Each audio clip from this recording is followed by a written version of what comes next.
Hey guys, nandito na lang tayo sa ating mga alagang kambing guys. Hapon na.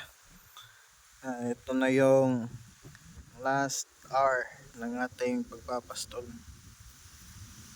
Kailangan nilang tumudo ng kain kasi papasok na sila sa kanilang bahay para magpahinga. So ito yung mga alaga natin guys. Mga kambing. So sa ngayon guys, pag-usapan natin sa dami ng hayop na gusto kong alagaan, napili ko yung kambing.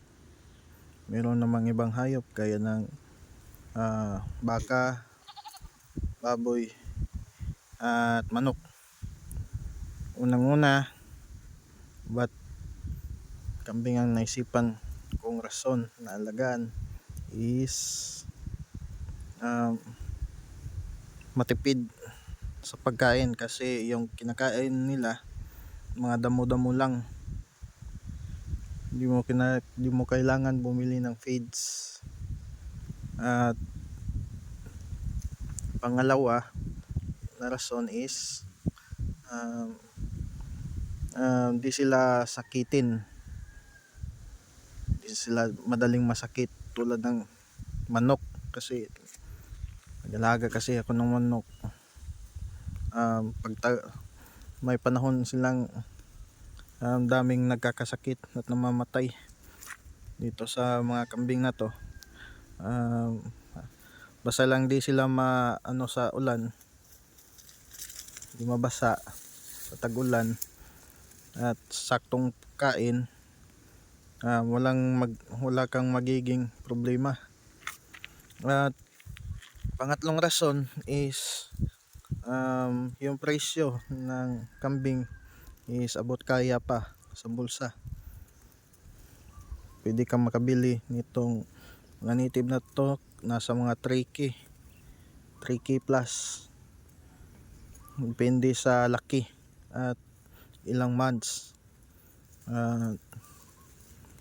Rason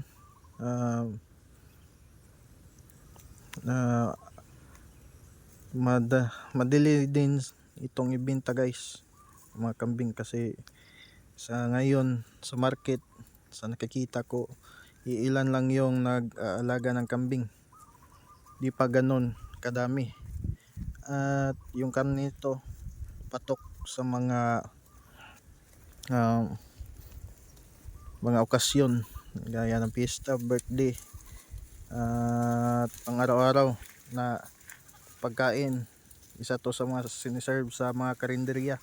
Makikita mong ganito mga kambing, karne ng kambing, at healthy pa yung kanilang karne compare sa ibang karne.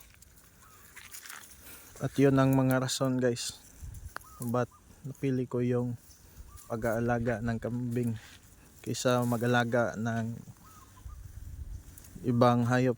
Meron naman tayong manok na inalagaan pero di ganon kadami. Nag-alaga lang tayo ng pangkonsumo lamang, di pa pang di ganong pinagkukunan ng business. Ito, i-experiment natin tong kambing, paparamihin at gawing business. So ayun guys, yung mga rason kung ba't pinili ko yung mag-alaga ng kambing. So yun muna ngayon guys ang isi-share ko sa inyo. So peace.